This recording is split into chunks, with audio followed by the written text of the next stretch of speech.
Good morning students.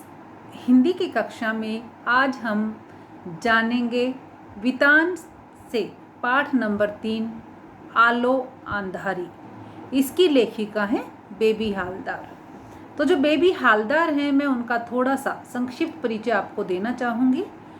Baby Haldar का जन्म सन 1974 में 1974 में जम्मू कश्मीर के किसी स्थान पर हुआ था। वहाँ उनके पिता सेना में नौकरी करते थे। अगर हम उनकी शिक्षा की बात करें तो वे केवल 7वीं कक्षा तक ही पढ़ पाई थी, क्योंकि 13 वर्ष की आयु में ही यानी कि अल्प आयु में ही उनका विवाह हो गया था। और हुआ भी किसके साथ? उनसे डबल एज के दुगुनी उम्र के व्यक्ति के साथ उनका विवाह कर दिया गया था। अब पति भी क्या थे? पति उन पर अत्याचार करते रहते थे। तो इस तरह से 12-13 वर्षों तक वह अपने पति का जुल्म बर्दाश्त करती रही और आखिर में परेशान होकर वह अपने बच्चों को लेकर घर छोड़कर शहर में आ गई। वे दुर्गापुर से फरीदाबाद आ गई और वहाँ पर लोगों के घर में काम करके अपनी आजीविका कमाने लगी थी। और अब वे गुड़गांव यानी कि गुरुग्राम में घरेलू नौकरानी बनकर काम कर रही हैं। जो आलो आंधारी इनकी बांग्ला में रचित एकमात्र पुस्तक है और अब वह हिंदी में भी अनुदित हो चुकी है। अनुदित होना क्या होता है? ट्रांसलेशन हो जाना, अनुवाद हो जाना। अब इनका जो पाठ का सार है वो देखिए। लेखिका बेबी हालदार ने पारिवारिक नौकरानी होते हुए भी अपनी लेखन प्रतिभा का परिचय दिया। उनकी रचना आलो आंधारी में उनके जीवन के संघर्षों का वर्णन है, जो इस प्रकार है। लेखिका की क्या थी? सबसे पहली बात, पारिवारिक चिंताएं। जैसे हर एक माता पिता को अपने बच्चों की, अपने परिवार की चिंता होती है, उसी तरह से लेखिका को भी थी। लेखिका अपने पति से अलग अपने बच्चों के साथ किराए के मकान में रहती थी। अब बिना किसी सहारे के वह अपना और अपने बच्चों का पालन पोषण करती, तो यह एक काफ़ी बड़ी चिंता का विषय था। वह हमेशा काम की खोज में ही रहती थी ताकि अधिक से अधिक पैसा कमा सके और अपने बच्चों का ढंग से भरण पोषण कर सके। अब वो क्या करती? प्रतिदिन काम की तलाश में निकलती और जब वो वापस आती ना तो पड़ोस की औरतें उनसे पूछती कि काम मिला या नहीं, और काम न मिलने पर वो थोड़ा उसका मनोबल भी बढ़ा दिया करती थी कि मिल जाएगा, चिंता ना कीजिए। फिर लेखिका को काम मिलता है। लेखिका की पहचान का एक युवक था, सुनील। वह उसको काम दिलवाने की कोशिश करता है कि मैं तुम्हें काम दिलवाऊंगा, और फिर वह उसे एक मकान मालिक से मिलवाता है।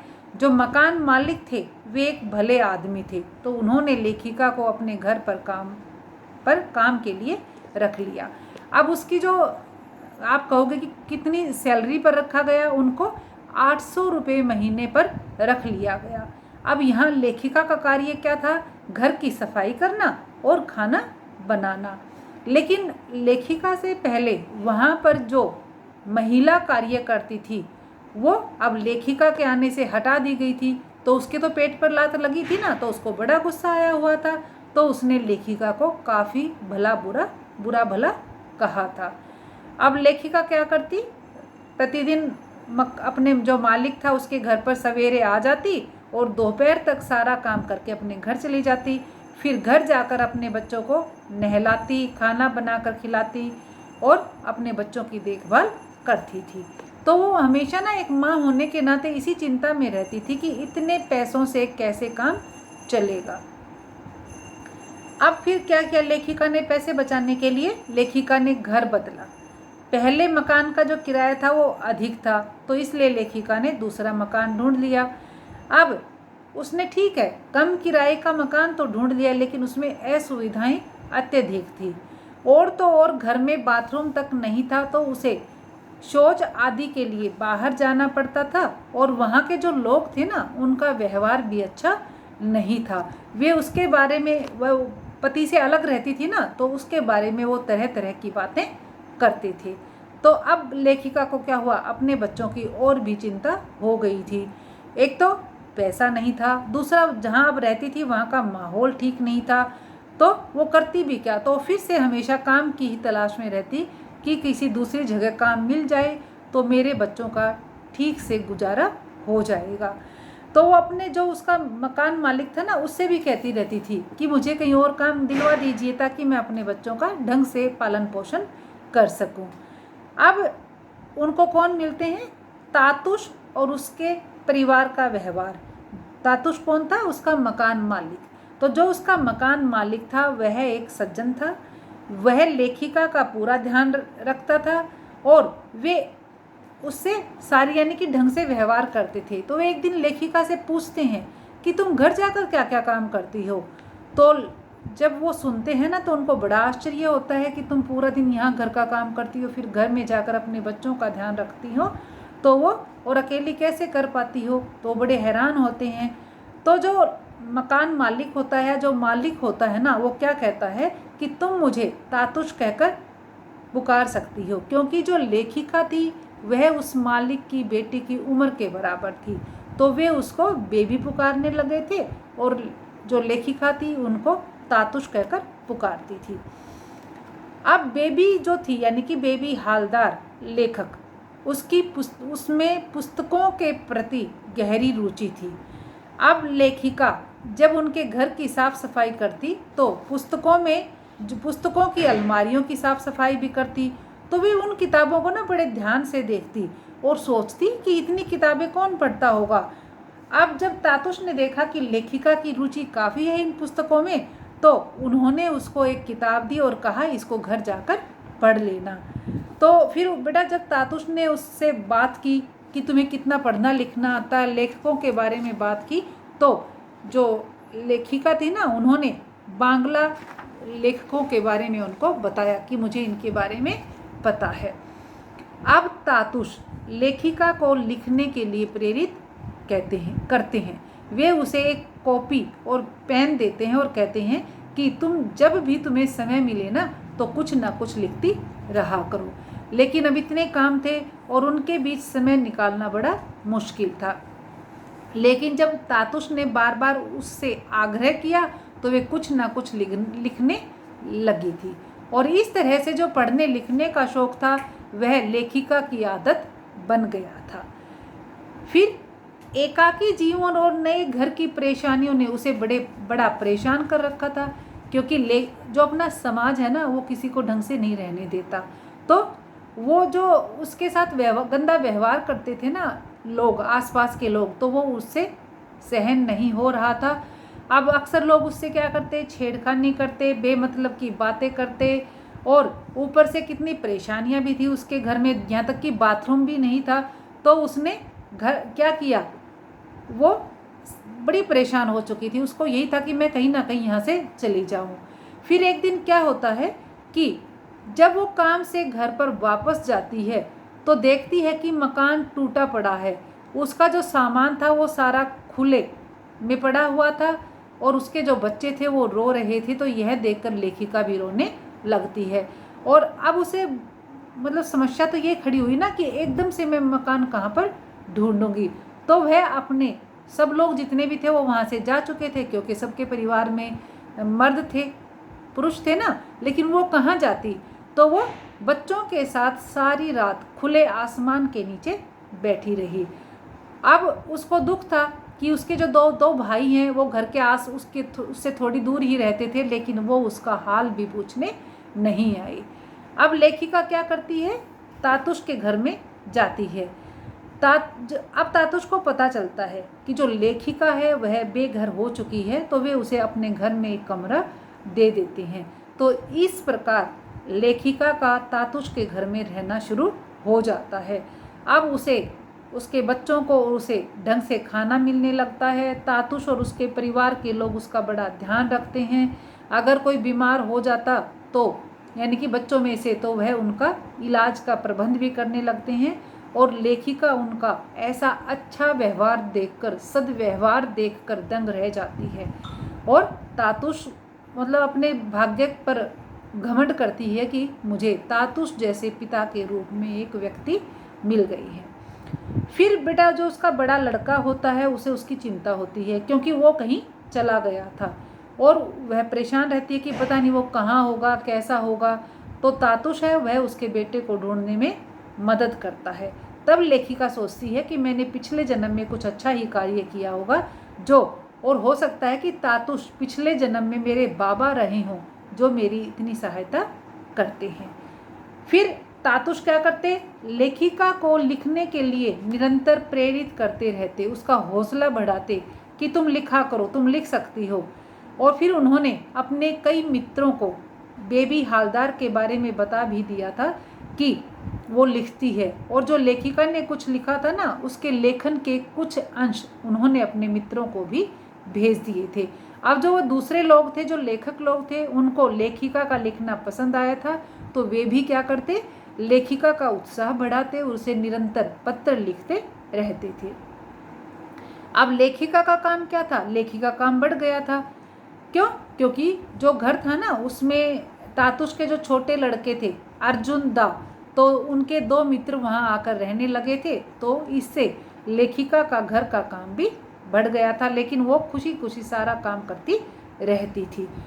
अब जब तातुश ने देखा कि बेबी हालदार पूरा दिन परेशान रहती है तो उसने कहा कि तुम सारा दिन काम करके सोच सोच के थक जाती हो तो कुछ देर के लिए तुम पार्क में चली जाया करो। इससे क्या होगा, शाम को जब तुम पार्क में जाओगी तुम्हारे बच्चों को थोड़ा सा आराम मिलेगा, उनका मनोरंजन होगा और तुम भी थोड़ा सा रिलैक्स हो जाओगी, आराम से रह पाओगी।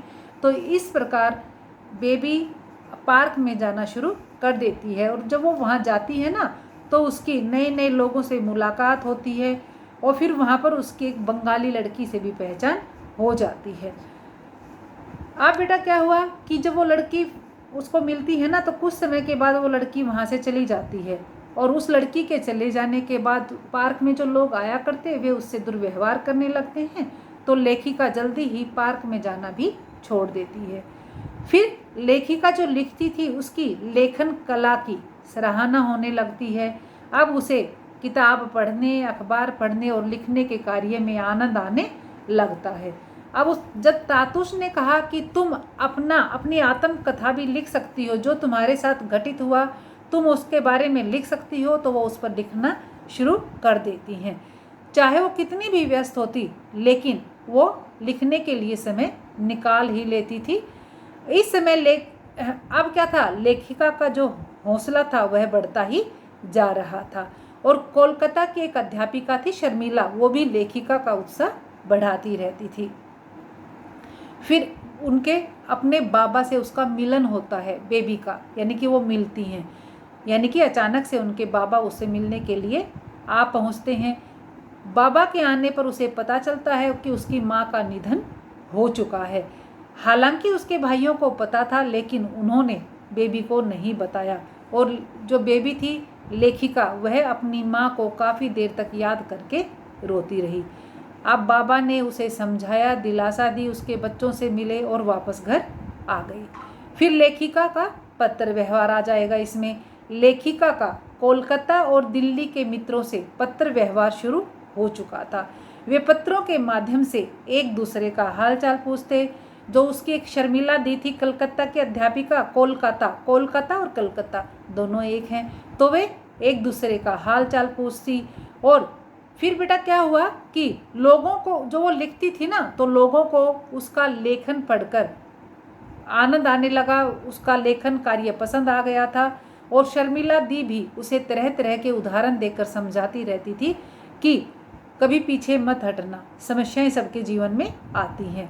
वो उससे पूछती थी कि तुम्हें सजना संवरना कैसा लगता है, अच्छा लगता है ना? तो शर्मिला दी कहती कि जब दोनों कभी हम मिलेंगे ना तो एक दूसरे के लिए खूब सजेंगे। और वे इस तरह से खूब बातें करती और कहती कि हम मिलेंगे तो खूब बातें करेंगे, नाचेंगे। और बेबी ऐसी बातें पत्र में पढ़कर आनंद से भर जाती थी। फिर अब लेखिका का जो जीवन है उसमें शांति आ चुकी थी। ऐसी शांति पहले उसके जीवन में कभी नहीं आई थी। तातुश के घर में आकर उसका जीवन ही बदल गया था। उसका जो बड़ा लड़का था वो कहीं काम पर लग गया था और छोटा लड़का और लड़की भी स्कूल में पढ़ रहे थे। वह खुद भी क्या बन गई थी? तातुश की छत्र छाया में एक लेखिका बन गई थी। पहले लेखिका क्या सोचती थी कि अपनों से बिछुड़कर कैसे जिया जा सकता है, मगर अब उसने जीवन जीना सीख लिया था। तातुश के साथ वह इतनी घुल मिल गई थी कि उन्हें हर समय परेशान करती रहती कि इस शब्द का अर्थ बताओ, उस शब्द का अर्थ बताओ। और ये नहीं कि लेखिका के जीवन में ही खुशी आई थी, तातुश के जीवन में भी बहार आ गई थी कि उसने किसी ज़रूरतमंद की सहायता की थी। अब उसे बेबी अपनी बेटी की तरह से लगती थी और उसके बच्चे भी उन्हें अच्छे लगते थे। कई बार क्या होता, वह तातुश को बार बार प्रश्न पूछकर तंग कर देती तो वह कहते कि जाओ बच्चों को तैयार करो और अपना कोई कार्य कर लो। फिर अंत में लेखिका की रचना पत्रिका में छप जाती है, उसको पत्रिका में जगह मिलती है। तो लेखिका को पत्रिका मिली तो उसमें उसकी रचना छपी हुई थी और शीर्षक क्या था? आलो अंधारी और फिर डैश लगाकर बेबी हालदार। और बेटा लेखिका अपनी इस रचना से इतनी खुश हुई कि वह सारा काम धाम छोड़कर सबको अपनी रचना दिखाती घूम रही थी। तातुश के प्रति उसका मन कृतज्ञता से भर गया था। उसने तातुश के पैर छुए और उनका आशीर्वाद प्राप्त किया। तो बेटा आपको भी तातुश बनना है, ठीक है? जो समाज के लोग दूसरों को तंग करते हैं, आपको उन जैसा नहीं बनना। इस कहानी से आपको प्रेरणा लेनी है और तातुश जो कि उस बेबी को अपनी बेटी की तरह से मानने लगते हैं, उसकी यथासंभव सहायता करते हैं, उसके पिता तक से उसको मिलवाते हैं। तो इस तरह के कार्य आपको भी करने हैं। आपके आसपास जो झोपड़ियों में झुग्गियों में जो लोग रहते हैं ना, और जिनमें इस तरह की प्रतिभा छिपी हुई है, वो आपको देखनी है। आप इस पाठ को एक बार अच्छे से पढ़ेंगे और इस पाठ जो लेखिका परिचय है और पाठ का सार है उसको अपनी नोटबुक में लिखेंगे।